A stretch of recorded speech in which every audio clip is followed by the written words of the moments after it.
Today we're going to talk about two functional groups, and they're very, very closely related to each other because in both of these functional groups, I have a carbon that's doubly bonded to an oxygen, and that's called a carbonyl group or a carbonyl group. I've heard it pronounced both ways. There's two different ways that this double bonded oxygen could be attached. It could be attached, if you have a chain, it could be attached to the oxygen on the end or to the carbon on the end. And if that's the case, then this is called an aldehyde. They are made by oxidizing a primary alcohol. So if you remember from our discussion of alcohols a couple of days ago, we said a primary alcohol is one where that hydroxy group is attached to a carbon that's only attached to one other thing. And so basically that hydroxy group is on the end carbon. And so when you oxidize that in the presence of a catalyst, I should have an extra hyphen in there, you are going to end up with an aldehyde, which is where the best way to think of oxidation is that I'm going to turn this singly bonded oxygen into a doubly bonded oxygen. It's a very simplified way of thinking about it, but for our purposes, that will do for right now. So I'm going to oxidize it. I'm going to turn it into a doubly bonded oxygen. It's going to be on the end of the chain, just like the alcohol group was on the end of the chain also, okay? When I name an aldehyde, I put an AL on the end. So when you're writing this, especially when you're taking your test, make sure that I can tell the difference between an AL and an OL because they're very, very different from each other. They have very different properties from each other. So make sure your handwriting is clear, please. All right. Whenever you have an aldehyde, you're going to start numbering from the end that the aldehyde is on if there are substituent groups. So for this one, I don't have any substituent groups. So I only have the aldehyde on the end, and I have, you count, this was number 1. So 1, 2, 3, that's a prop group. So this is going to be simply propanal, okay, with the AL on the end of it. Again, you don't need a number with an aldehyde because the aldehyde is always on the end and it's always number 1, okay? Something like this, here's my aldehyde here.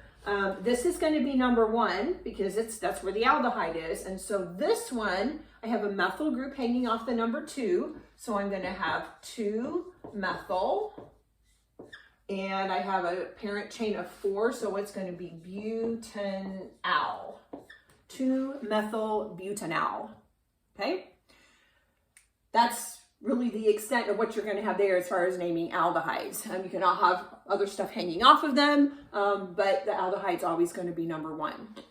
Now, similarly to how I can take a primary alcohol and oxidize it and turn it into an aldehyde, if I take a secondary alcohol, which you will recall is an alcohol that the carbon it's attached to is attached to 2 other things.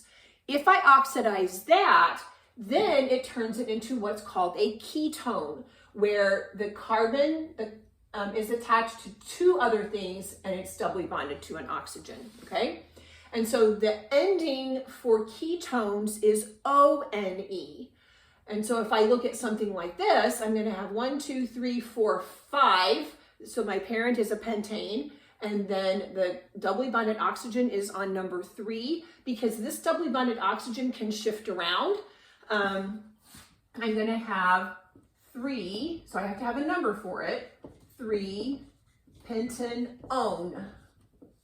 Okay, again, your handwriting needs to be clear. If I can't tell the difference between O and an A, I'm a horrible guesser. And if you make me guess, I always guess wrong. Okay, so make sure that I can read your handwriting. 3-pentanone. Just like before, this carbonyl group is going to take precedence in numbering over other substituent groups. So on something like this, I have 1, 2, 3, 4 in the parent chain, but this one I'm going to start numbering from this end so that this can be number 2 in place of being number 3. So for this one is going to be, since I'm going to name the substituent group here, so this is going to be 3-methyl 2-butanone. 3-methyl 2-butanone. okay? You can have, one comment, if you don't ever mistakenly try to put a ketone on the number 1 carbon, because if you have a doubly bonded oxygen on the first carbon, what do you actually have? Yeah, you actually have an aldehyde. So if that doubly bonded oxygen is on the end, you have an aldehyde. If it's in the middle of the chain, you're going to have a ketone. All right, so you're not going to be able to have an aldehyde on a cyclo compound. That's always going to be a ketone. So here I'm going to have a cyclohexanone. This is going to take priority in numbering. So this means this is number 1. So then I'm going to number in the direction that gives me the lowest number for the other substituent groups. So this would be 1, this would be 2, this would be 3. So this one is going to be 3-chlorocyclohexanone. And again, I don't need a number because if it's a cyclo group, it's automatically going to be on that number 1 carbon. It's also possible to have 2 ketone groups in the same compound. And so the way I'm going to name this, it doesn't matter which end I start from, it's still going to be 2, 4, and I'm going to name it as pentane dione. Okay, so the prefix goes right there in front of the O-N-E. All right, so that takes care of our aldehydes and our ketones, both of which have a carbonyl group in them.